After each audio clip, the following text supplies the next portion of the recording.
बकौल मोदी साहब के ये पॉज है। पॉज का मतलब ये है कि सिचुएशन किसी वक्त भी रिवर्स हो सकती है। फौजें जो हैं ना तो खाली पेट लड़ती हैं। हमने अपने दफा को मजबूत करना है, उसके लिए हमें अपने बच्चों का दूध तक कुर्बान करना है। इस टाइम हालात बिल्कुल भी खित्ते के दुरुस्त नहीं है। पाकिस्तान का फील्ड मार्शल जो है वो अमेरिका में बैठा हुआ है, तलवे चाट रहा है, उनके हुक्म मान रहा है। उसको पाकिस्तान में ट्रंप G7 समिट छोड़ के आ सकता है। ये इतने हालात खराब होने की वजह से दौरा अमेरिका कैंसिल नहीं कर सकता था। मुझे एक ग्राफिक बना के दिखाया कि मैं कह रहा हूं कि जी अगर हम न्यूक्स अपने प्रोग्राम रोल बैक कर दें तो 70% कर्जा अदा हो सकता है। ईरान आखिरी बफर के तौर पे वो खड़ा हुआ चैलेंज कर रहा है इजराइल को, तो अगर ये बफर भी खत्म हो जाता है तो फिर इजराइल की फिर अगला टारगेट पाकिस्तान हो सकता है। इतना डर गया ये दो कौड़ी का भिखारी कि इसने ईरान से अपना बॉर्डर तक सील कर दिया है।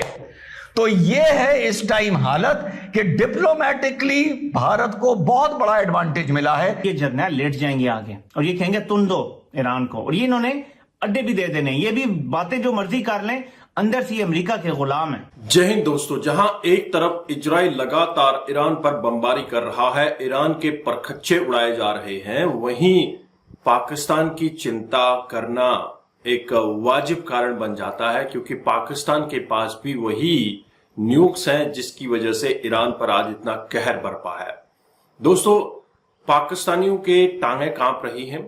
संसद में बोलते हुए वो अपने लोगों को बता रहे हैं कि हमारी आर्मी भूखे पेट कैसे लड़ेगी, इसके लिए हम अपने बच्चों के दूध को भी कुर्बान कर सकते हैं। ऐसे मौके पर जब अमेरिका ईरान को सफाई हस्ती से मिटाने की धमकियां लगा रहा है, मैं हमेशा आपको कनेक्ट करके बताऊंगा पाकिस्तान के हालात से, तब फील्ड मार्शल अमेरिका के 5 रोजा दौरे पर है।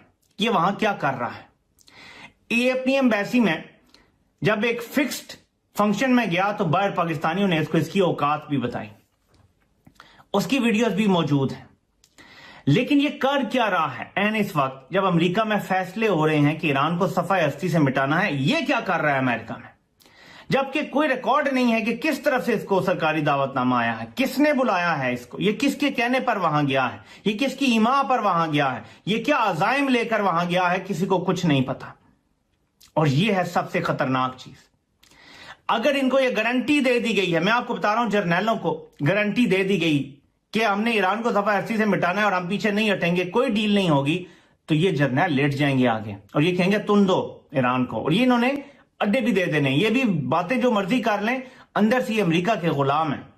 हालांकि ये जानते हैं कि इसराइल एक बार ईरान पे कब्जा कर गया या घुस गया अंदर, बूट्स ऑन द ग्राउंड आ गए, तो पाकिस्तान भी ज्यादा दूर नहीं रह जाएगा, हमारा बॉर्डर जुड़ना शुरू हो जाएगा। चाबहार पोर्ट का इस्तेमाल किया गया इंडियंस की तरफ से, इंटेलिजेंस उन्होंने इसराइलियों को दी, और इसमें बसीज पैरामिलिट्री के इंटेलिजेंस हेड थे मेहदी ब्रोजार्डी, उन्होंने इंटीमेट भी किया अथॉरिटीज को कि इंडियन इंटेलिजेंस प्रोवाइड कर रहे हैं इसराइलीज को, उसी तरह जिस तरह कतर के अंदर वो जो ऑफिसर्स पकड़े गए थे वो इसराइल को कतर की तरफ से इंटेलिजेंस दे रहे थे। और दुनिया की तारीख का सबसे high ranking serving intelligence officer जो पकड़ा गया उसका नाम कुलभूषण यादव है, और उसका भी कनेक्शन आपको चाबहार पोर्ट, मतलब वो एक फज किस्म का बिजनेस रन कर रहा था चाबहार पोर्ट से।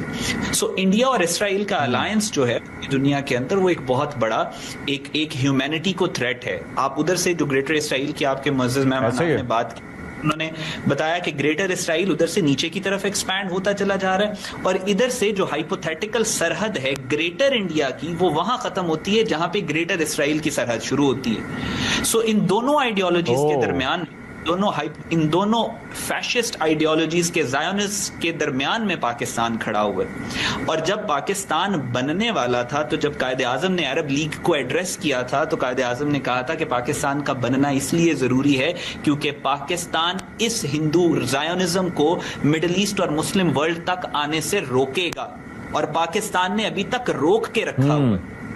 नाउ द टाइम इज, अब जो वक्त की जरूरत है, जो वक्त की डिमांड है, वो ये है कि हर मुस्लिम कंट्री अपना रोल प्ले करे। तो FATF में सिर्फ नाम आना ही पाकिस्तान को परेशान करने के लिए बहुत है और इंडिया की एक बहुत बड़ी डिप्लोमेटिक विक्ट्री है। यह भी हो सकता था कि भारत FATF के लिए कहता और FATF कहता कि 22 अप्रैल को लेकर तो आपने हमें कोई सबूत ही नहीं दिया है, इसमें हम पाकिस्तान को कैसे इन्वॉल्व कर दें। इस नजरिए से एक तरफ अब FATF की तलवार है, फिलहाल भले वो गर्दन पर गिरे ना गिरे ये अलग बात है, और दूसरी तरफ ब्रह्मोस है। तो एक तरफ डिप्लोमेसी है, एक तरफ ब्रह्मोस है कि भैया ऐसा है, इधर से निकलेंगे तो फिर ये ठोक देगा।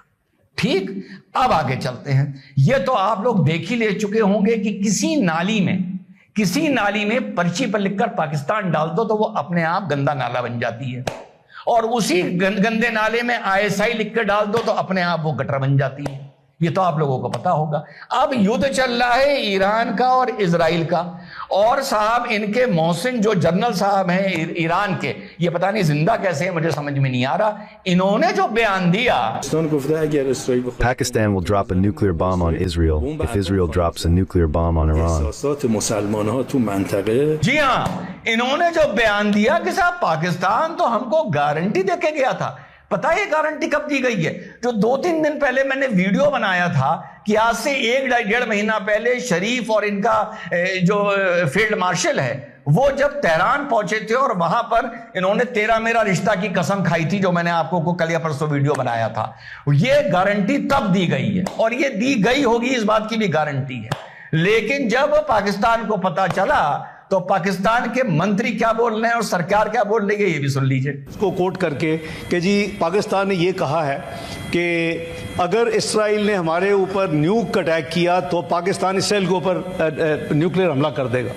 ये गैर जिम्मेदाराना और इतनी झूठी खबर है। जी हाँ साथियों, और इतना डर गया ये 2 कौड़ी का भिखारी कि इसने ईरान से अपना बॉर्डर तक सील कर दिया है।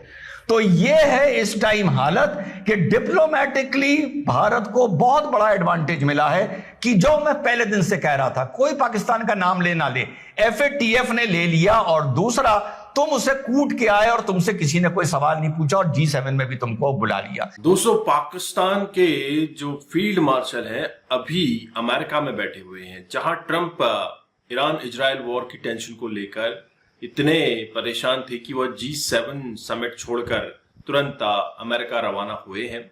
लेकिन मुन्नी वहीं नाच रही है, उनके तलवे चाट रही है, ऐसा पाकिस्तानी मीडिया के लोग कह रहे हैं।